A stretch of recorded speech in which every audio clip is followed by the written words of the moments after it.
নমস্কার স্টুডেন্টস, তোমাদের সামনে যে কথাটা আজকে বলতে চলেছি এটা একটা গুরুতর একটা ভিডিও, গুরুতর একটা ক্লাস তোমাদের সামনে নিয়ে এসেছি। সেটা হচ্ছে যে এসএসসি সিএইচএসএস বিগেস্ট স্ক্যাম।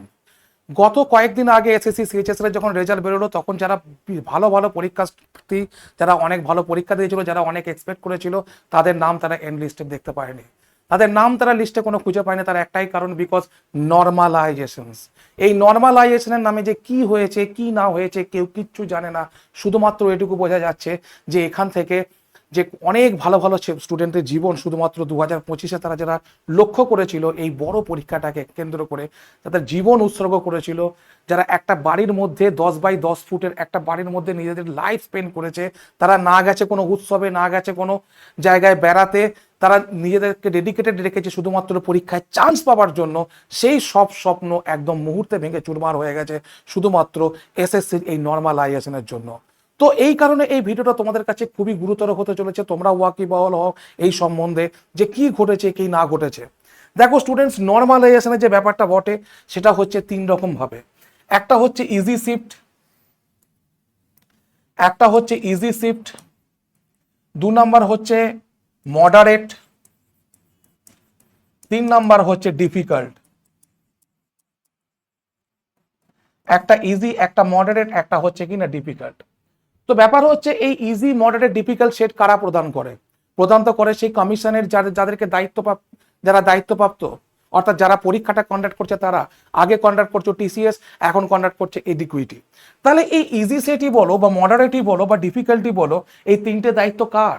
কে এই তিনটে রকম সেট বের করছে? সেটা হচ্ছে কিনা তোমার এডিকুইটি বা যারা পরীক্ষা যারা নিচ্ছে, পরীক্ষা নির্ণায়ক সংস্থা। তাহলে এখানে স্টুডেন্টের কোনো হাত আছে? কে ইজি শিফটে পড়ছে, কে মডারেট শিফটে পড়ছে, কে ডিফিকাল্ট শিফটে পড়ছে? এখানে একটা বাচ্চার কোনো হাত আছে যে সারাদিন প্রিপারেশন নিচ্ছে, সে শুধুমাত্র স্বপ্ন দেখছে বাবা মায়ের মুখে হাসি ফোটানোর জন্য? তার কোনো দোষ আছে যে সে কোন শিফটে পড়বে? কিন্তু এটাই তাদের জীবন বদলে দিচ্ছে, এটাই তাদের জীবন বদলে দিচ্ছে তারা কোন শিফটে পড়ছে। 2 নম্বর কথা হচ্ছে যে ম্যাক্সিমাম এক্সাম কন্ডাক্ট, অর্থাৎ ম্যাক্সিমাম শিফটস। এটা একটা সব থেকে বড় কারণ। দেখো আগে টিসিএস পরীক্ষা নিত, তাদের একটা বড় ইনফ্রাস্ট্রাকচার ছিল, তারা একই জায়গায় 5,000 6,000 স্টুডেন্টকে পরীক্ষা নিয়েছে। তো সেক্ষেত্রে তারা কি করেছে, শিফটের সংখ্যা অনেক তাদের কম ছিল। এখানে কি হয়েছে, যে নতুন নতুন জায়গায় শিফট পড়েছে বা যেসব জায়গায় যে সেন্টারগুলোতে পড়েছে সেখানে প্রচুর পরিমাণে তারা টেকনিক্যাল সমস্যার সম্মুখীন হয়েছে স্টুডেন্টরা।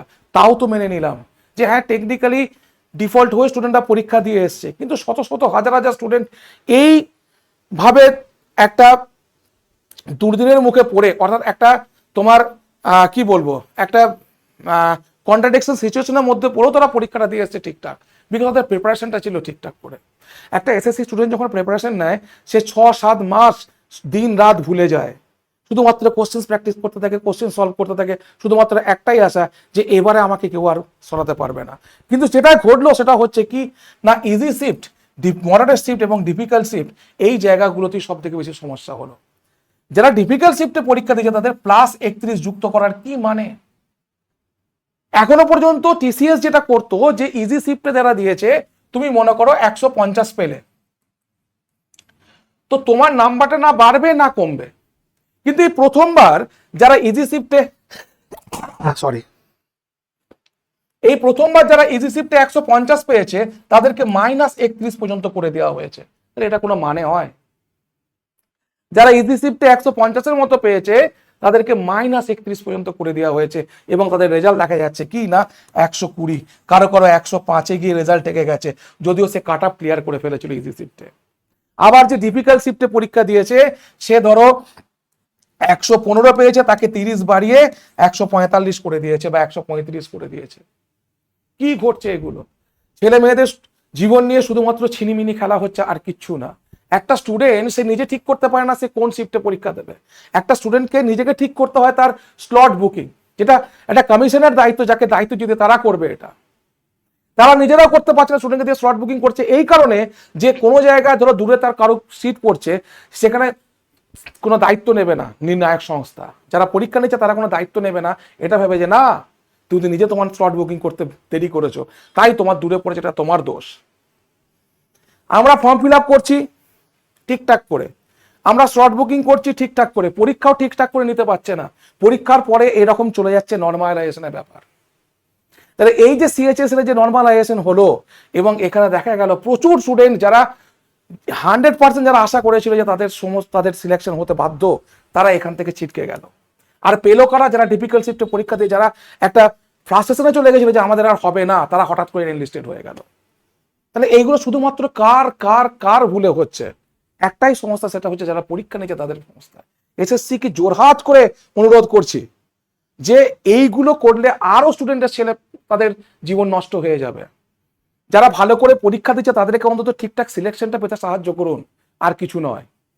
আজকে এই বছরে পরীক্ষা টিসিএস নেবে না এডিকুইটি নেবে না কে নেবে কিছু জানি না আমরা, কিন্তু এটুকু আশা রাখতে পারি এসএসসির কাছ থেকে, বা এটুকু ভিক্ষা চাইতে পারি এসএসসির কাছ থেকে, যে এবারে যেন অন্তত নর্মালাইজেশনের ফাঁদে পড়ে প্রচুর স্টুডেন্টের জীবন না নষ্ট হয়। সামনে সিজিএল আছে, সিএইচএসএল আছে, এমটিএস আছে, এই সব নতুন পরীক্ষা এখনো পর্যন্ত ফর্ম ফিল আপ পর্যন্ত হয়নি। 31 তারিখ থেকে সিজিএল এর ফর্ম ফিল আপ হবে, 31 তারিখ থেকে সিলেকশন পোস্টের ফর্ম ফিল আপ হবে, কিন্তু রেজাল্ট তো আমরা এরকম দেখতে চাই না। আশা রাখছি এবারে যে 2025-এর যে ভুলগুলো সেগুলো হয়তো পার করে এসএসসি নতুন কিছু নিয়ে আসতে চলেছে। যেমন ধরো একটা নতুন অ্যাপ তৈরি করেছে, ঠিক আছে, সেই অ্যাপের মাধ্যমে তারা যে স্ক্যামগুলোকে ডিটেক্ট করতে পারে সেই ডিটেকশনের ব্যাপারগুলো তৈরি করছে, ঠিক আছে। কোনো জায়গায় যদি টেকনিক্যাল প্রবলেম হয় সেই প্রবলেমগুলোকে তারা ধরতে পারবে, সেই জায়গাটা তৈরি করেছে। তো সেরকমই নর্মালাইজেশনটাকে ঠিকঠাক করা হোক, অর্থাৎ নর্মালাইজেশন জিনিসটা কি সেটা স্টুডেন্টরা অন্তত বুঝতে পারুক, যে স্টুডেন্টরা এটুকু না বুঝে তারা মাঠ থেকে বেরিয়ে চলে যাও, এটা যেন না হয় যে হ্যাঁ আমার এই জায়গায় ভুল ছিল, আমার অ্যাকুরেসিতে প্রবলেম ছিল, সেখান থেকে নর্মালাইজেশন আমি বেরিয়ে গেছি। আগে তো নর্মালাইজেশন আমরা স্টুডেন্টকে বোঝাতে পারতাম যে এইভাবে তোমাদেরকে নর্মালাইজেশন করে, কিন্তু এখন আমরাও বোঝাতে পারছি না যে হোয়াট ইজ নর্মালাইজেশন ইয়ার। শুধুমাত্র 3টে শিফটের উপর ভিত্তি করে নর্মালাইজেশন তৈরি করা হয়। আশা করব এবারে সিজিএল, সিএইচএসএল, এমটিএস, সিপিও যেন স্টুডেন্টরা ভালো করে পরীক্ষা দিতে পারে, এবং তারা যেন নিজেদের অধিকারটা বজায় রাখতে পারে, যে ভালো পরীক্ষা দেবে সেই জন্য সিলেকশনটা পাক। 2026-এ অনেকগুলো পরীক্ষা আছে স্টুডেন্টস, তোমরা ভালো করে প্রস্তুতি নাও, এটুকুই তোমাদের কাছে কামনা এবং আশা। Thank you.